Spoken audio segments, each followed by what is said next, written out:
Kubategeezebwa nti olunaku lwali amazaalibwa ga Beene naye ate era mu ngeri ey'enjawulo Katikkiro wa Buganda agenda kwogerako eri Obuganda era butereevu ali mu cabinet room. Twagala butereevu okkirize tukutwale tusobole okuwulira obubaka ate Katikkiro wa Buganda bwawa Obwakabaka.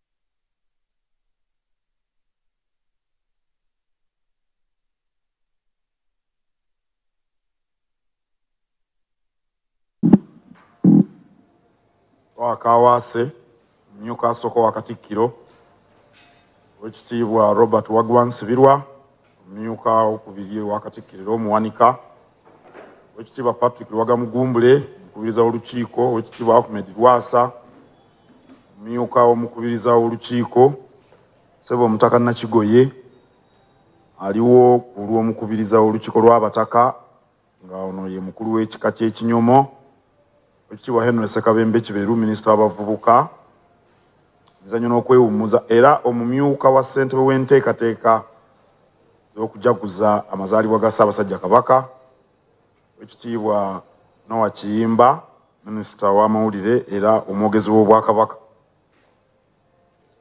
Olwaleero nga 13 April 2022 oba Kafuumuula Mpawu Ssaabasajja Kabaka Ronald Frederick Mwenda Mutebi II awezezza emyaka 67.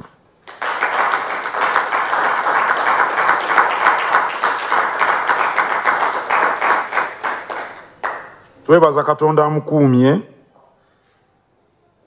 n'okumusobozesa okutuuka ku buwanguzi obw'engeri ez'enjawulo mu myaka egyo. Nga bwe nabategeeza ku bbalaza ennaku z'omwezi 11 April 2022 Ssaabasajja Kabaka akyali Bulaaya. Bw'anadda tujja kubategeeza enteekateeka ez'okujaguza amazaalibwa mu ngeri entongole. Olwaleero aboolya olulangira bategeseeyo okusaba okw'abenju mu Lutikko e Namirembe.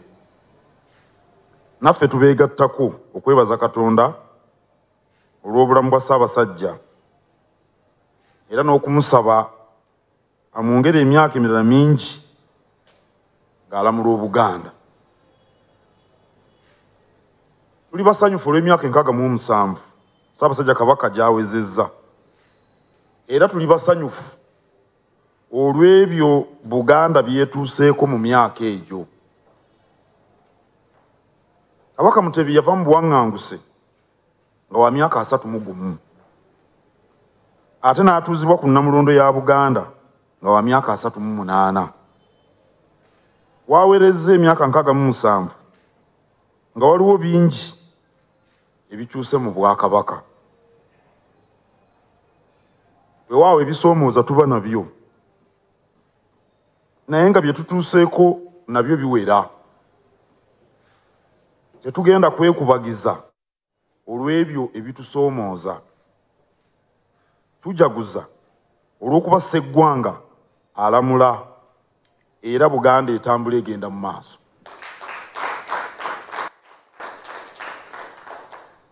Mu kukuza amazaalibwa g'Omutanda tutunuulira embeera y'abantu baakulembera naddala ku ludda olw'enkulaakulana.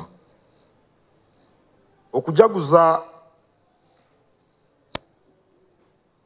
okutuufu okw'amazaalibwa ga Ssemunywa kisaana kweyolekere mu kukola ebyo byonna Omuteregga by'atulambikamu.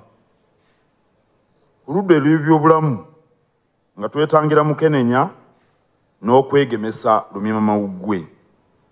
Ku ludda olw'ebyenjigiriza nga tuweerera abaana. Ku ludda olw'okulwanyisa obwavu nga tulima emmwanyi ebitooke awamu n'okulunda. ku ludda olw'abavubuka nga bakozesa bulungi emikisa gyonna egibajjira era nga bakola obutaweera. Mu byonna bye tukola nga tujaguza amazaalibwa ga Cuucu, tuluubirire okubeera abayiiya, abanyiikivu, abeerufu, era tukole byonna n'okwagala. Mu ngeri eyo tujja kusobola okuzza Buganda ku ntikko. Njozaayoza nnyo Mukama wange olw'okutwala ku lunaku lw'amazaalibwa ge luno. Nziramu okwebaza Katonda olw'obulamu bwa Ssaabasajja Kabaka n'olw'obuwanguzi bwe tutuuseeko mu bbanga lino. The Kabaka of Buganda, His Majesty Ronald Mwenda Mutebi II, has turned 67 today, the 13th of April 2022. We give thanks to God for the protection that He has accorded our King and for the many victories that have been registered in those years. As I informed you on Monday, the 11th of April 2022, the Kabaka is still in Europe. When he returns, we shall announce the arrangements for the official celebration of his birthday. Today, members of the royal family have organized private prayers at Namirembe Cathedral. We join them in giving thanks to God for the Kabaka's life, and we pray that He continues to protect him as he reigns over the kingdom of Buganda. The 67 years of Kabaka's life have brought us joy, and we are proud of the many milestones that have been witnessed in those years. Kabaka Mutebi returned from exile when he was 31, and he was crowned when he was 38. By the time he has turned 67, a lot of changes have taken place in the kingdom. We do experience challenges now and again, but the positive developments have also been numerous. The challenges should not make us apathetic. Instead, we celebrate because the custodian of our value systems, the Kabaka, reigns, and a number of Buganda's programs are moving forward. We mark the Kabaka's birthday as we evaluate the conditions, especially those related to development, that the people live in. The true meaning of the Kabaka's birthday shall be realized when we embrace the guidelines that the Kabaka issues to us from time to time regarding our social and economic well-being, as well as the political environment. Regarding health, we should avoid contracting the HIV/AIDS virus, and we should go for vaccinations against COVID-19.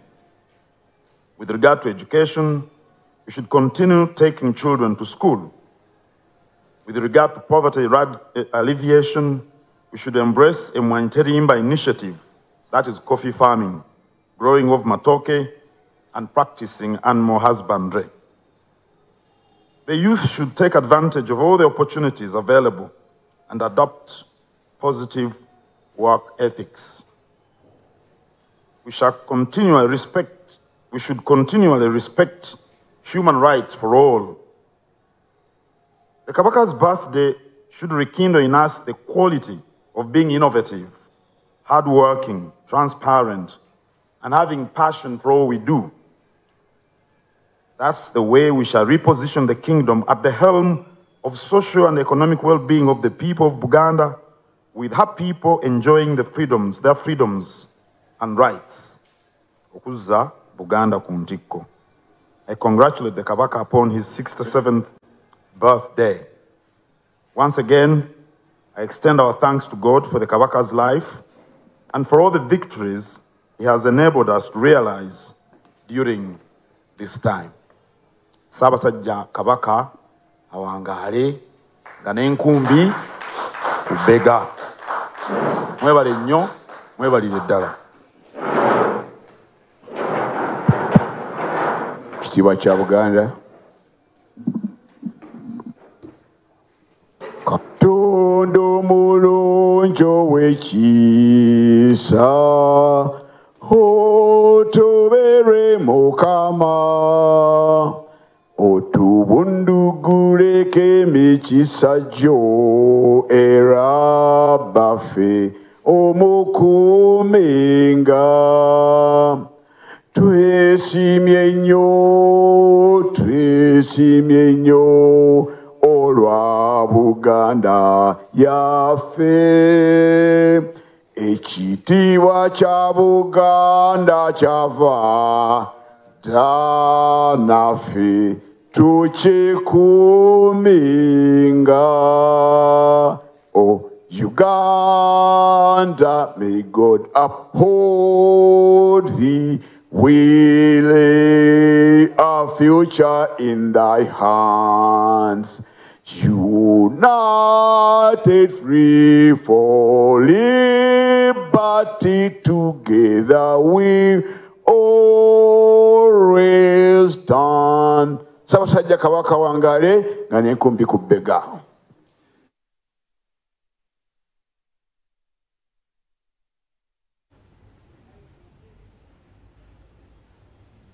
Weewaawo omulabi wa BBS telefayina eyaffe ey'obwakabaka bwa Buganda obubaka bwa Katikkiro eri Obuganda naddala ku nteekateeka eriwo bwategeezezza nti ddala kituufu olunaku olwaleero lwe mazaalibwa ga baffe tali mu ggwanga naye enteekateeka ate ey'okusaba naddala abawuli olulangira abafamire nga bali e Namirembe. Telefayina yaffe ejja kutuusako enteekateeka ezo era ojja kuba ozitegeera ozifuna bulungi oba ozotebulira wano ku telefayina yaffe ez'okusaba naddala nga tusabira Ssaabasajja ate n'okwebaza Katonda olw'emyaka gino gyonna gyogeddeko nategeeza okuviira ddala bwe yavaamu buwaŋŋanguse nga eri emyaka 21 ate ku myaka 3 n'agenda maaso n'abeera ng'afuna ate afuuka Ssaabasajja ate mu ngeri emu n'enteekateeka ez'enjawulo ezibaddewo ezongedde okuyamba Obwakabaka okukulaakulana. N'agamba nti wadde okusomozebwa weekuli n'ebingi ebituukiddwako bye tusuubira nti weewaawo tulina okubyebaliza Katonda ate n'okubaza Ssaabasajja era naye n'ayongera maaso okwegatta ku bannayuganda bonna abali mu kwagaliza Ssaabasajja amazaalibwa amalungi. Olunaku olwaleero naffe telefayina yaffe twegatta ku nteekateeka y'emu okwagaliza Ssaabasajja amazaalibwa amalungi era ag'essanyu ate era mu ngeri twakubiriza nti enteekateeka y'emisinde bw'enaaba ng'etuuse mugyenyigiremu buli omu abeere nga gyenyigiramu. Waliwo akayimba ak'abaana b'e Buddo akenjagala nange okubanga mpeereza bannayuganda bonna abeetabye mu kwagaliza Ssaabasajja amazaalibwa amalungi ate era mu ngeri emu bwe kanaba kawedde tujja kugenda mu programu Tunda ne Birimu ye Matovu. Akayimba ako njagala kabanyumire.